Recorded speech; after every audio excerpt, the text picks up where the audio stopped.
Não, a gente tem que dar um golpe de Estado, pegar nas armas. A gente tem que derrubar o governo pelo proletariado, fazer uma... Falando de revolução. Isso choca, né? E aí a gente chega no último... No mito 3, né? Pra galera entender, ó, novamente aí. Isso. Dá uma olhada no mito 3 aí. Pacto nazi-soviético, uma falsificação da história. Mas antes de entrar no tema desse programa, por que você acha que tem tido um crescimento absurdo de canais comunistas, né? Aqui no Brasil, principalmente. E se você acha que a ideologia da pessoa que estuda ou se propõe a falar história, ela é normal existir porque as pessoas têm opiniões e o quanto isso pode estar permeando as opiniões e os vídeos e os estudos da pessoa. Entendi. Assim, Vilela, eu sou um cara pró-liberdade de expressão. Eu acho que ter canais comunistas... Faz parte do jogo. Faz parte do jogo. Eu não tenho absolutamente nada contra. A galera sabe que me acompanha. Eu sempre fiquei na minha. Sempre fiz meu trabalho na minha. A galera sabe como eu coloco tudo de mim em cada vídeo que eu faço. Então, não vejo problema nenhum. Eu acho que é interessante até que surge essa oportunidade de ter canais que tentam propagandear uma ideologia, porque a gente tem como contrapor com estudos históricos e reafirmar o que a gente já sabe por anos na academia, sabe? Então, assim, de certa forma, o que eu vejo esses canais crescem, assim, por exemplo, a gente pode fazer uma comparação rápida no sentido de extremismo. É a mesma coisa do terraplanismo. Lembra quando surgiu os terraplanistas? Eles bombaram, né? Tipo assim, cara, terra plana, que parada é essa? Terra plana? Mas como assim? Voltamos a falar de terra plana, né? Isso é coisa de Idade Média, antes da Idade Média, né? Então chamou atenção, né? Vídeos, às vezes, com muitas visualizações, inclusive. Aí, de repente, veio uma galera falando de golpe de Estado. Não, a gente tem que dar um golpe de Estado, pegar nas armas. A gente tem que derrubar o governo pelo proletariado, fazer uma... Falando de revolução. Isso choca, né? De certa forma. Isso choca. Porque, uma quebra, né? Isso choca muitas pessoas. Choca, inclusive, a esquerda, né? E sim, porque nem todo mundo da esquerda é desse jeito. Não, inclusive, a gente tá no meio de uma guerra civil entre esses canais, inclusive. Tá tendo uma briga entre eles agora. Oh, meu Deus do céu. Bem grande, do Gustavo com os outros canais aí. Eita, cara. Gustavo Machado e outros canais. Tanto são visões diferentes dentro desses canais, mesmo tem visões até conflitantes. É tanto comunista que eu até brinco com a galera, tem mais web comunista do que proletário no Brasil, meu amigo. Esses caras estão dando mole em não tomar logo o Estado a mão armada, porque... Tem assim, muita gente já, né? Mas assim, brincadeiras à parte, é isso. Eu acho que faz parte do jogo democrático a galera se manifestar, não tem absolutamente nada contra. Eu faço os meus vídeos, todos os meus vídeos que eu fiz sobre o assunto, de maneira geral, era pra me defender de ataques, né? Mas, de qualquer forma, acima de tudo, é pra informar, né? Pra informar o público. E Vilela, é o seguinte, cara, eu já Mas você acha que sempre vai ter viés? É impossível tirar o viés? Sim, o viés, ele existe. Não tem como, né? Não tem como você retirar a subjetividade. A gente tá falando de ciências humanas, né? Qualquer pessoa vai ter uma visão do mundo. Mas essa visão do mundo, até fotógrafo jornalístico, quando ele escolhe o ângulo que ele vai fotografar o negócio, ele já é um viés, né? Ele não precisa ser bitolado. É isso que eu tô falando. Quando você é confrontado com evidências, você pode ter um viés. Mas você pode muito bem entender que essas evidências precisam, de alguma maneira, se você tiver honestidade, se você não for um propagandista, né? Porque tem pessoas que são propagandistas. O objetivo delas é fazer uma propaganda política ou de qualquer regime, né? Eu, por exemplo, não tenho problema nenhum que critiquem o capitalismo. Eu tenho várias críticas ao capitalismo. Eu não preciso defender o capitalismo. Em nenhuma medida. Em nenhuma medida. Por quê? Não há a menor possibilidade de qualquer viés político desse sistema cair. Esse sistema já passou por múltiplas reformas. Se Karl Marx estivesse vivo hoje, ele teria um choque. Porque o capitalismo brutal que Marx viu na época dele, que as críticas que ele fez são corretas, de fato, ele viu um capitalismo onde era a brutalidade acontecia todo. Selvageria. Era selvageria, né?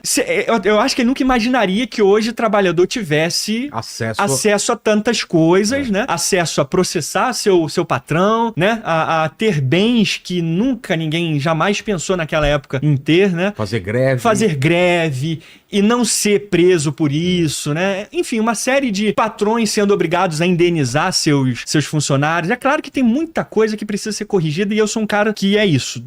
Tudo na conversa, né? Em relação a qualquer assunto é válido dentro da perspectiva democrática, né? Porque não há nenhuma possibilidade, Vilela, por isso eu falo, né, que isso não me incomoda, esses canais, né, comunistas que falam sobre esse assunto não me incomoda, por quê? Quantas cadeiras esses comunistas conseguiram nas eleições agora? Quantas? Eu posso Posso dizer que zero. Posso estar enganado, mas eu acho que não conseguiram nenhuma. Em qualquer estado. Não tem ecoado, então, no voto. Não tem ecoado, né? Então, assim, esse crescimento já tá estancado. Esse crescimento que, de repente, a galera, né? Essa galera extremista, golpe de Estado e revolução e matar o burguês tem que ser escapelado. Eu já vi palestras de comunistas, até pessoas idosas, cara. Comunistas idosos.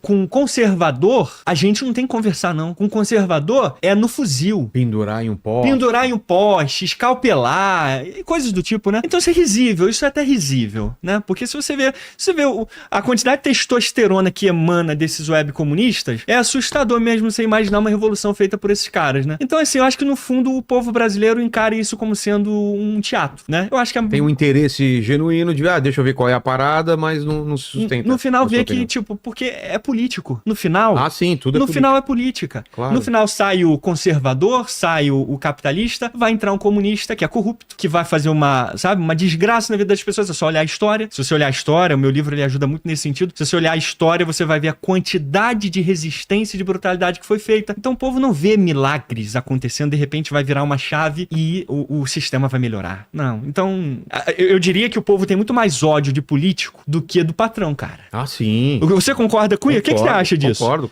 Eu acho que o povo brasileiro, eu diria povo da América do Sul, dos países mais pobres, vamos dizer assim, eles têm muito mais ódio e desconforto com o político do que com o seu patrão, cara. Mesmo que seja uma grande empresa, o cara que detém os meios de produção, eles têm muito mais ódio do político. Então eles sabem que vai sair um e vai entrar outro. Então a dialética histórica, a história sendo analisada diacronicamente, o povo, por mais que não entenda o que é socialismo, o que é capitalismo, ele sabe que é mais do mesmo, né? É basicamente mais do mesmo. E o comunismo... No dia ele vai querer segurança pra rua dele, pro bairro dele, vai querer ter uma escola boa, onde vai deixar os filhos, é isso que importa, né? Ele não acredita que vai mandar, Vilela.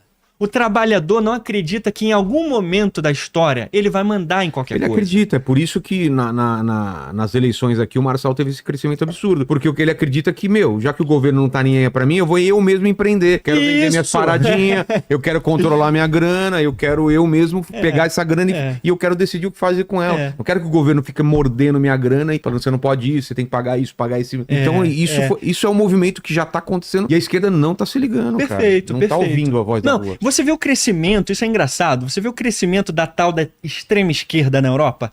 Extrema direita na Europa? Sim. Tipo, agora a Europa é extrema direita. Cadê o comunismo na Europa? Pra contrapor, né? Pra contrapor. Não, você vê que por questões democráticas e eleitoreiras, a galera não vota no... O comunismo, historicamente, Vilela, ele só veio por vias de guerra mundial. Primeira Guerra Mundial. O problema da gente esperar uma guerra mundial pra ter essa virada de chave é que pode ter dois grandes problemas. Surgir o comunismo, mas o fascismo também. Foram duas políticas brutais que surgiram no pós-guerra. Extremas, né? E uma surgiu primeiro. Qual? O comunismo. Em sim. 1917, o comunismo veio primeiro. Depois veio o fascismo italiano. E depois os dois dominaram lá, quase dominaram a Europa inteira. E daí o nazismo, né? E daí o nazismo, exato. Então, é bizarro a gente imaginar que, por mais populista que sejam essas promessas, que o povo está sendo explorado, que o burguês está enriquecendo cada vez mais, o povo não compreende uma solução lógica para a vida dele. Ele não entende o que é consciência de classe. Ele nunca entendeu. E ele nunca vai entender. Porque todo mundo pensa em si próprio. E se organiza em comunidades que são muito mais fortes do que a ideologia. Perfeito. A igreja que ele tá. Perfeito, o time Vilela. de futebol que ele torce.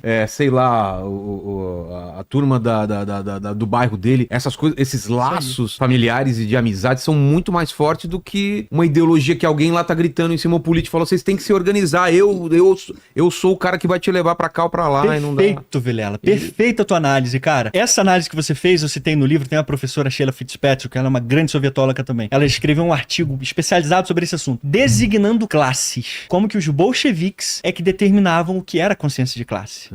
O trabalhador que resistia aos bolcheviques, eles não tinham consciência de classe trabalhadora. Eles eram sabotadores. Então, para você ter a consciência de classe, ela tinha que vir de cima. Nos escritos de Lenin, ele diz isso. A consciência de classe tem que ser colocada de fora. Ela não vem do seio do trabalhador. trabalhador. É o trabalhador que tem que entender através de um intelectual burguês, como no caso de Marx e de Lenin, qual é a consciência de classe. Então, sabe, não é uma coisa que em qualquer momento da história vai fazer sentido pro trabalhador. Porque ele não vai entender, não vai ter a mente do cara que sentou, leu, ficou com a cara enfiada em Karl Marx a vida inteira. Maxim Gorky, esse cara que eu citei aí aqui pra galera ainda há pouco, ele diz que Lenin não conhece o povo. Ele fazendo uma crítica pesada em 1917, em dezembro de 17 ainda. Falou, Lenin não conhece o povo, ele não conhece as massas, não conviveu com ela. Ele estava exilado. Ele já estava desde 1905, se eu não me engano, exilado, fora da Rússia, num chalé na Suíça. Abriu Marx, ficava lendo Marx o dia inteiro, achando que tinha compreendido a sociedade lendo Marx. Você pode compreender o sistema capitalista, mas compreender a mente do povo, isso é impossível. Então ele faz essa crítica. O que ele fazia era promessas populistas para tentar colocar, e aí nas expressões dele, o povo nas patas traseiras, cara. Enfim, né? Resumindo, esse livro, sabe, eu acho que é um livro que vai ajudar muito, que é em volume só. Eu sintetizei todas essas questões que são centrais pra gente compreender. O meu objetivo é informar, Vilela. É informar o máximo possível o público. E o público tem a sua opinião e faz a sua análise. Né? Isso aí, exatamente. Através de evidências primárias, fontes robustas. Quando você fez uma pergunta sobre o que estudos relevantes mesmo pra gente entender, né? São estudos que são feitos por especialistas soviéticos, né? Especialistas na sovietologia, vamos dizer assim, que foi publicado por grandes universidades ou grandes editoras acadêmicas, que foi revisado pelos pares, né? Esses são os principais pontos de observação que a galera precisa saber. Se você vai ler sobre o comunismo e você vai ver que a editora, por isso que eu sempre alerto a galera, não acreditem no que eu tô dizendo. Chequem as minhas fontes. Vejam as fontes por vocês próprios. Quando você vai ver um livro, por exemplo, que vai falar sobre o comunismo, foi publicado por uma editora revolucionária. Tipo, uma editora, não sei qual, não conheço uma editora revolucionária aqui no Brasil, mas uma editora revolucionária nos Estados Unidos, a Erythros Press, que é uma que eu conheço, só publica livros revolucionários da extrema esquerda. Livros que são apologéticos ao regime. Não existe uma reputação por trás daquela editora em ter uma revisão pelos pares de especialistas que vão analisar como essa obra foi. Essa obra foi analisada pelos pares, inclusive, do Conselho Editorial da Dialética. Então eles analisam, veem as fontes e vê se tá, sabe, de acordo com o que a gente tá mencionando ali das fontes. Então a galera precisa entender isso. Cuidado com as fontes. Às vezes é muito comum a galera vir com um documento primário. De repente, pá, aqui um documento primário que comprova exatamente o que eu tô falando. Quem validou esse documento primário? Porque falsificação na União Soviética rolava torto e direito durante os 70 anos. Eu vou citar, inclusive, nessa nossa conversa aqui, como que Stalin falsificou descaradamente documentos, sabe? Pra tentar esconder a tragédia que tava acontecendo lá. Então, sabe, cuidado, a galera ter cuidado realmente com as fontes e ver quem são as pessoas. Se é um cara que já se diz abertamente, eu sou comunista, é publicado por uma editora comunista, a chance de ser uma propaganda ideológica é muito grande. Exato.